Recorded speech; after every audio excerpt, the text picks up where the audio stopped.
नमस्कार।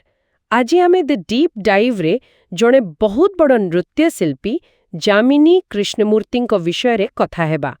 माने विशेष करी तांको मिलिथिबा सम्मान और पुरस्कार गुड़िक उपरे आम पाखरे किछि तथ्य अछि तांकर किछि मुख्य जातीय पुरस्कार विषय रे।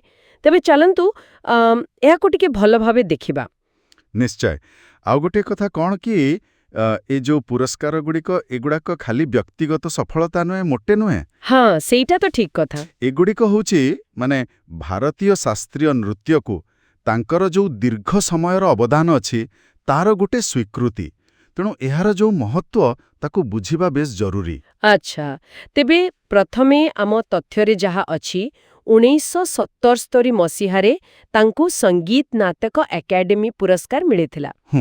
और सेटा पुणी भरतनाट्यम आउ कुचिपुड़ी दुईटा जाक शैली पाई। इटा बड़ कथा ना, गोटे नय दुईटा जाकरे। एकदम ठीक कहले।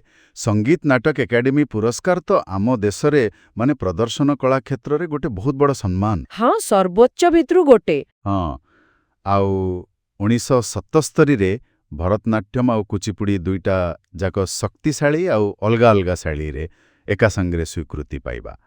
एटा तांकर प्रतिभा आउ बहुमुखी दक्षता को देखाउची। निश्चय एहा तांको कलाकार जीवनर गोटे माइल खुंट कहिले चले। ठीक। तापरे आम तथ्यरे आउरी बड़ कथा अछि पद्म पुरस्कार विषय रे। आउ सेटा गोटिए नुहे तीन-तीनटा। हाँ सेटा आहुले आश्चर्यजनक।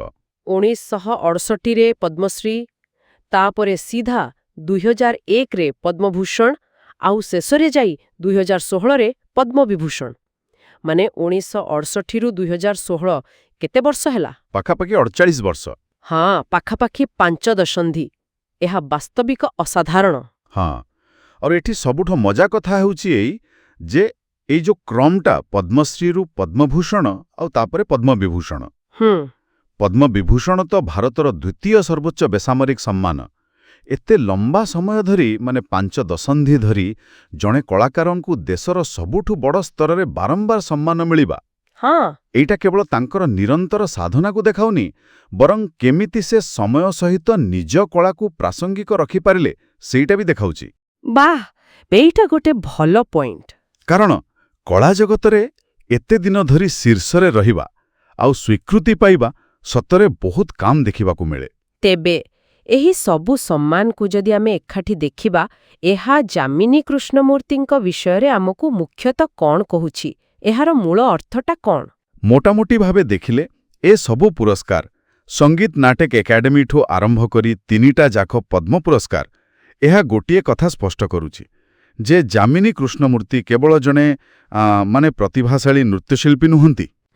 से हेउछंती भारतीय शास्त्रीय नृत्य आउ संस्कृतिर जणे प्रमुख स्तंभ, जणे आइकन। हाँ स्तंभ सदृश। तांको कामको एते दशंधि धरी देशर सर्वोच्च स्तରରେ बारंबार सम्मान दिया जाइछि। एइटा तांको कଳାର स्थायी प्रभाव आउ गुणवत्तार बड़ प्रमाण। जणे कलाकारर जीवनव्यापी साधनार एहा एक चमत्कार स्वीकृति। वास्तविक एक अविश्वसनीय यात्रा। तेबे आज आमे आम तथ्य आधारे देखिले जामिनी कृष्णमूर्तिंकु मिलिथिबा किछि मुख्य सम्मान 1977 रो संगीत नाटक एकेडमी पुरस्कार।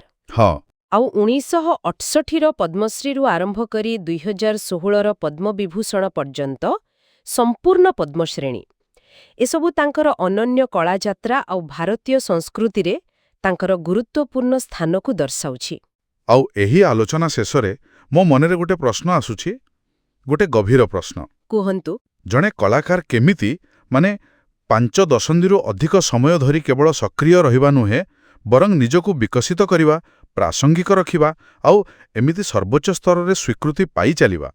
एतिपई क्यों प्रकारर अध्यवसाय दरकार, कि प्रकारर निरंतर नुआ करिवार इच्छा आउ सांस्कृतिक प्रभाव रहिबा दरकार। एइटा कोन खाली प्रतिभार कमाल ना एहा पछरे आहुरी किछि गभीर समर्पण रुचि रहिछि। निश्चय एहा भाबिबा भली कथा। हाँ एहा निश्चित भावे आमर समस्तंक पई चिंता करिवार विषय।